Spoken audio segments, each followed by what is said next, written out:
Já estamos de volta aqui no Identidade. A gente está aqui com a Kelly. Oi, Kelly, tudo bem com você? Tudo bem, e você? Tudo ótimo. Kelly, deixa eu começar aqui te falando sobre quando você acabou descobrindo o seu diagnóstico, né? Você passou mal algumas vezes, mas estava tratando tudo como se fosse um estresse, uma ansiedade naquele primeiro momento. Por que isso? Você sentia que você estava vivendo um momento da sua vida um pouco mais estressante? Você é naturalmente uma pessoa mais ansiosa, é isso? Eu tinha uma função, um cargo, né, que eu exercia num banco multinacional, onde tinha situações de estresse constantes. Então, o primeiro diagnóstico foi: deve ser relacionado ao cargo que ela tem. Muita responsabilidade, muito estresse, meta para bater. Você, quando foi ao médico, ele realmente afirmou, né? Olha, pode ser realmente que isso seja emocional, né? E isso está refletindo aí nesses sintomas que você está tendo, mas ele pediu uma série de exames para desencargo de consciência. E aí já palmas para esse médico, gosto de médico assim também, porque se existem dúvidas, vamos tentar descobrir se é ou se não é, para que a gente tenha um tratamento eficaz, se o pior for o diagnóstico, né? Então, muito legal esse procedimento. Agora, foi descoberto de fato um câncer no pâncreas, e aí a gente sabe que o câncer no pâncreas é um Exato. câncer muito severo, principalmente porque quando ele é descoberto já muito avançado, né? Não tem sintomas ali muito iniciais. Então é muito difícil o tratamento do câncer de pâncreas. E você tinha 33 anos quando recebeu esse diagnóstico. E recebeu ainda o diagnóstico de que a coisa estava se espalhando por outros órgãos. Me conta como foi naquele momento receber esse diagnóstico. Quando nós descobrimos o diagnóstico em si, ele quase caiu da cadeira. Ele falou assim: "Menina, o que você tem dentro de você não é um boi, é uma tourada inteira. Nós precisamos agir imediatamente". Pediu que eu buscasse um oncologista imediatamente. O prognóstico dele era que eu tivesse 3 meses de vida, inicialmente. Então foi um susto, porque um câncer, uma neoplasia maligna neuroendócrina de pâncreas, como você disse, é muito silenciosa. Quando eu descobri, o tumor principal já estava muito grande, com mais de 16 centímetros, e ele já tinha se estendido, se espalhado, tomado conta do estômago, baço, das adrenais, passado para o fígado, que também é outro órgão muito delicado. Então, foi assim como se o meu chão tivesse caído. E nessa época, minhas filhas não tinham nem 8 anos de idade. Né? Eu tenho gêmeas, hoje elas estão com 11 anos, mas a primeira coisa que eu pensei: meu Senhor amado, minhas filhas, não vou nem ter a oportunidade de vê-las crescer. Agora, com esse diagnóstico de 3 meses de vida, e aí você estava me dizendo que suas filhas não tinham nem 8 anos na época, hoje estão com 11, então já vamos a 3 anos aí desse diagnóstico, então você começou a ver milagres acontecendo. E aí acho que o primeiro milagre é que quando você teve esse diagnóstico, você pediu para que a sua irmã criasse grupos de oração, que vocês entregassem esse diagnóstico, e entregasse tudo o que estava acontecendo nas mãos de Deus. Então vocês iam fazendo a sua parte, né, de buscar os médicos, buscar os tratamentos e também entregavam tudo nas mãos de Deus, principalmente porque você sentia muitas dores. Agora, nesse momento Exato. em que existe esse grupo de oração, as pessoas começam a orar por você, você sentiu uma diminuição absurda das dores que você sentia. E aí? Eu senti as dores cessarem. Porque nessa fase que eu descobri, Wagner, eu já estava assim, no fundo da cama, sem conseguir comer, sem conseguir beber, sem conseguir assim levantar de tão fraca que eu estava. Eu estava nitidamente com anemia e os exames comprovaram. E eu falei: Dani, vamos clamar. E aí eu estava com muita, muita dor, e quando as orações começaram, milagrosamente, unicamente pelo poder de Deus, foi como se tirasse com a mão a dor. Eu nunca mais senti dor no estômago desde o dia em que as correntes de orações começaram, Wagner. É muito milagre, é muito interessante, Amém. porque eu não tinha nem iniciado o tratamento, eu não tinha tomado nenhum remédio para dor, eu não tinha feito nenhuma quimioterapia, simplesmente as dores cessaram através das orações. Amém. Primeiro milagre, um grande remédio, as orações, né? Exato, É, exatamente, o maior de todos. Agora, realmente a tua doença era muito séria, o médico já tinha te alertado, o endocrinologista, aí depois, né, o oncologista, mas você passou por 3 oncologistas porque eles não queriam tratar o seu caso. Eles diziam para você que não adiantava, que era melhor você ir viver o restinho de vida, aqueles meses de vida que você tinha, porque não adiantava tratar. Mas você encontrou um que realmente aceitou fazer um tratamento com você, né? Exatamente. Eu encontrei um oncologista aqui em Curitiba e ele me disse assim: olha, eu tenho filhas da idade das suas, realmente o seu prognóstico não é nada bom, não é nada otimista, mas eu vou fazer o possível para que você tenha uma maior qualidade de vida enquanto você viver. E aí se estendeu um pouquinho mais, houve ali uma luz no final do túnel, e de 3 meses começou a ser a perspectiva de 3 anos, algo um pouco mais que isso, e através dos tratamentos, ele começou a dizer para mim: olha, o tratamento é paliativo, porém ele é muito eficaz, e eu tenho pacientes que têm uma qualidade de vida. Você também passou por um momento onde você começou a ter hemorragias muito fortes. E aí você foi perdendo sangue, muito sangue, foi ficando fraca. Você acabou sendo internada e numa UTI. Você passou 20 dias na UTI e sem uma esperança de fato resistir. Aquele era o momento em que os médicos, a família, todo mundo pensava que era o momento em que você estava saindo.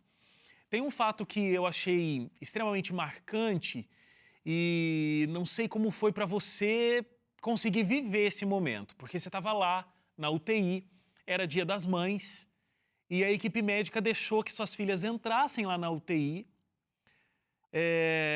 com menos de 8 anos, como você contou pra gente, para que elas pudessem se despedir da mãe delas.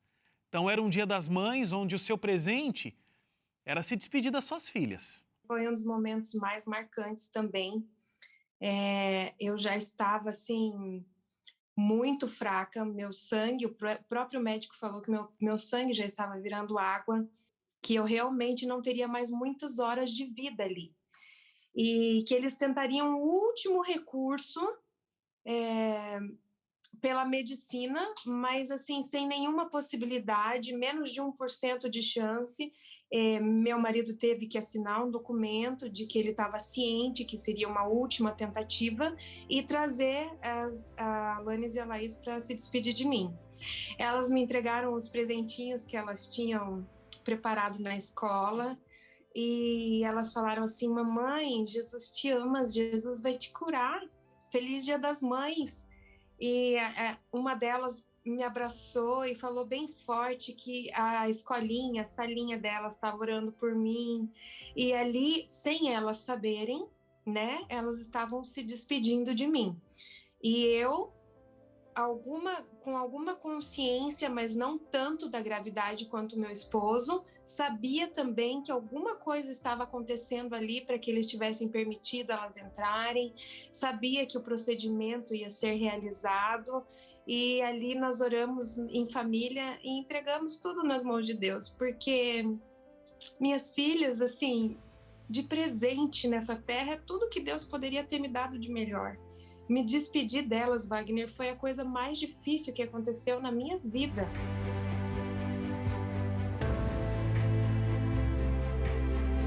Não foram as dores, não foram os tratamentos, não foram os tratamentos posteriores, que foram as quimioterapias pesadas, as radioterapias, mas me despedir das minhas filhas foi a pior coisa, o pior sentimento que existe. A gente se sente impotente e a gente se sente com o coração partido.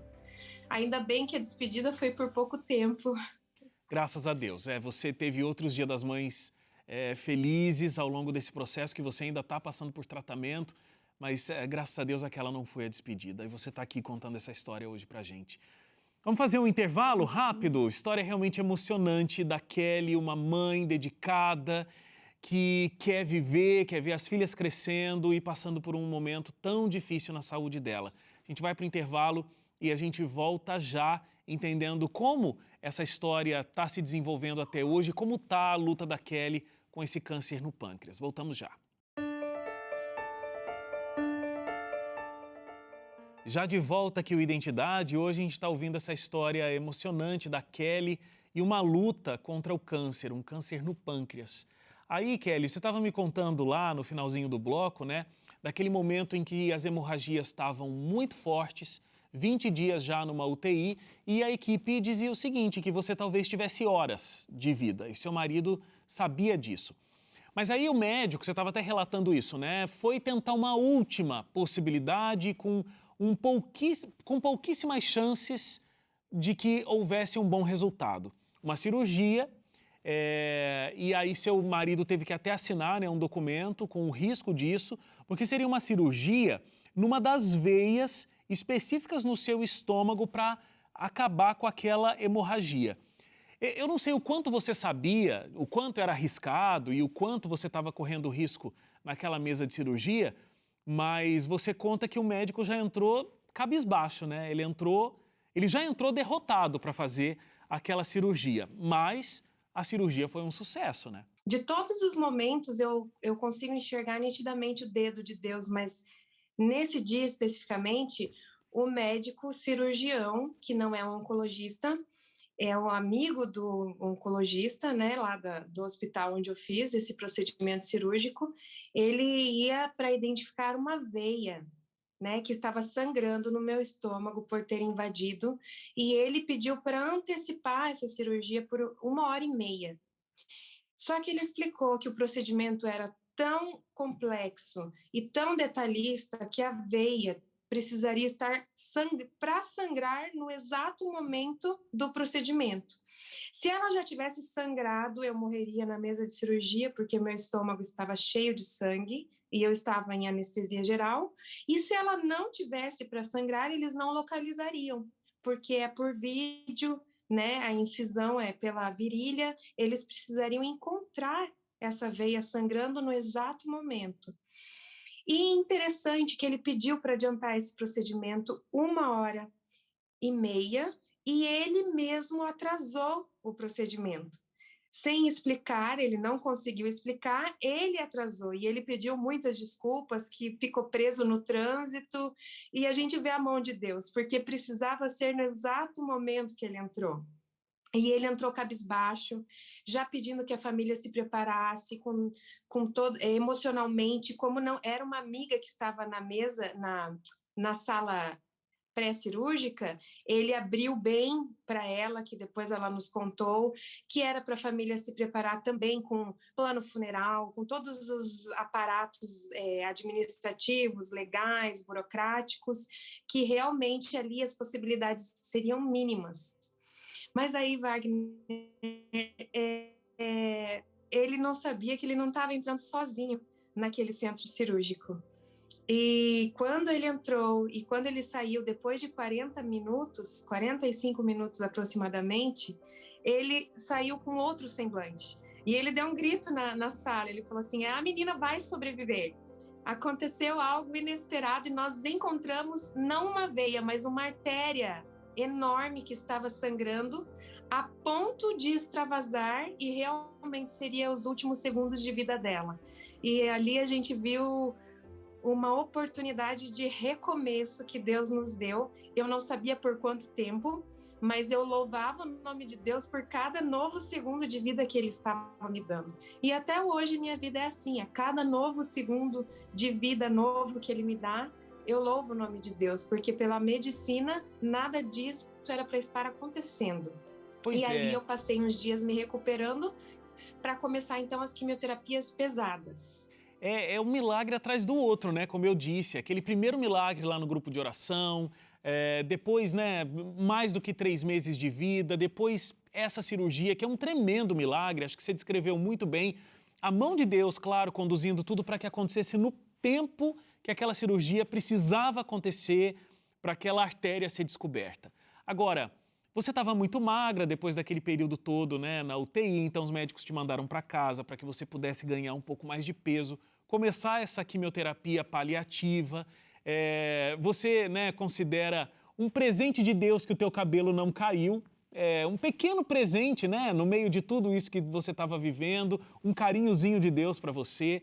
Agora, um outro fato e um outro tremendo milagre que eu queria que você comentasse é que, por todo esse teu tratamento, e a gente não tem tempo de dar todos os detalhes, mas você contou bastante aqui, não era para você estar conseguindo se alimentar hoje, né? Era para você estar conseguindo estar viva através de sondas e tudo mais. Mas você come, você se alimenta, você vive uma vida praticamente normal, mesmo ainda está lutando contra esse câncer que é tão severo e há mais de 3 anos. Acho que esse é um outro tremendo milagre, um outro tremendo e importante carinho de Deus na tua vida, né?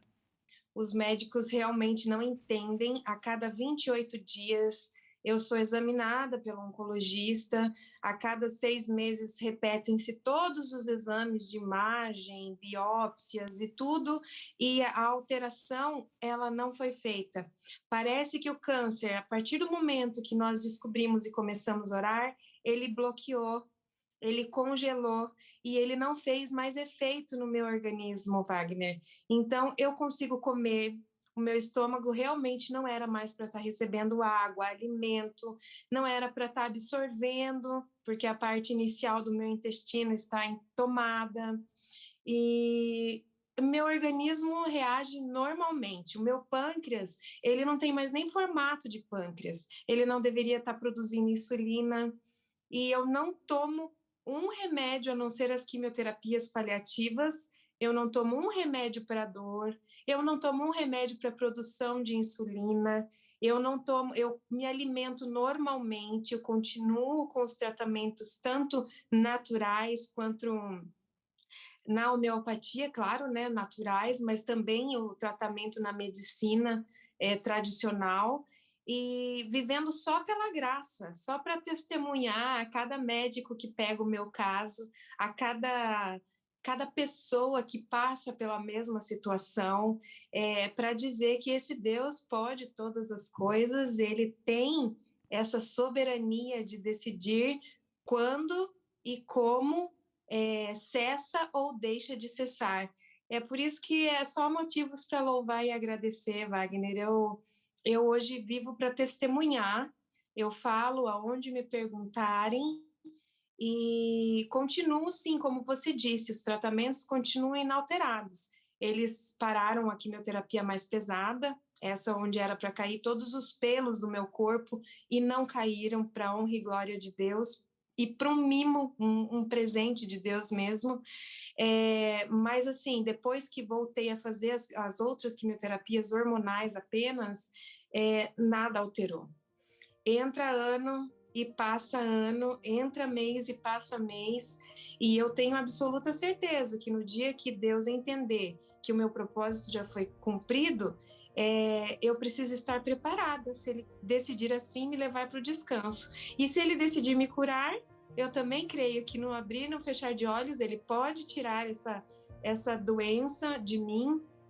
E se Ele não quiser, e se Ele quiser que eu descanse, se Ele quiser que eu viva o resto da vida para testemunhar desta forma, é assim que eu vou permanecer.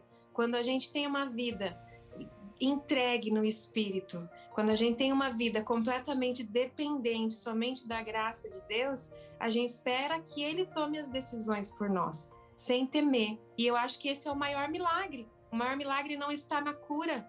O maior milagre é estar esperando em Deus qual é a vontade dEle.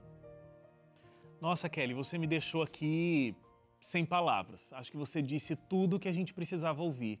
Você disse que você vive pela graça, e isso é verdade, mas você ensinou pra gente o que é viver pela fé. Porque você não está sobrevivendo. A gente vê pelo seu sorriso e pela forma como você fala da sua doença, da sua vida hoje, da esperança que você tem e até do aceite que você tem de que a vontade de Deus possa ser diferente da sua, o que é viver pela fé. Parabéns, que Deus continue abençoando, que Ele Amém. cumpra o propósito dele na tua vida e parabéns pela sua força, que Deus te abençoe muito. Muito obrigado. Que Deus te abençoe também e que essa história possa alcançar corações que de repente estão aí sem esperanças, achando que tem motivos para desconfiar desse Deus poderoso que nós temos e servimos, mas Ele tudo pode e louvado seja o nome dele sempre. Muito obrigada. Amém, amém. Olha, começamos bem a semana. Obrigado, Kelly. Um grande abraço para você. Fica com Deus. Obrigado a você também que ficou com a gente até agora. Que história para a gente começar essa semana. Só agradecendo por todas as bênçãos que Deus tem nos dado. E a gente se encontra amanhã, às 11h30 da noite. Até lá. Tchau, tchau.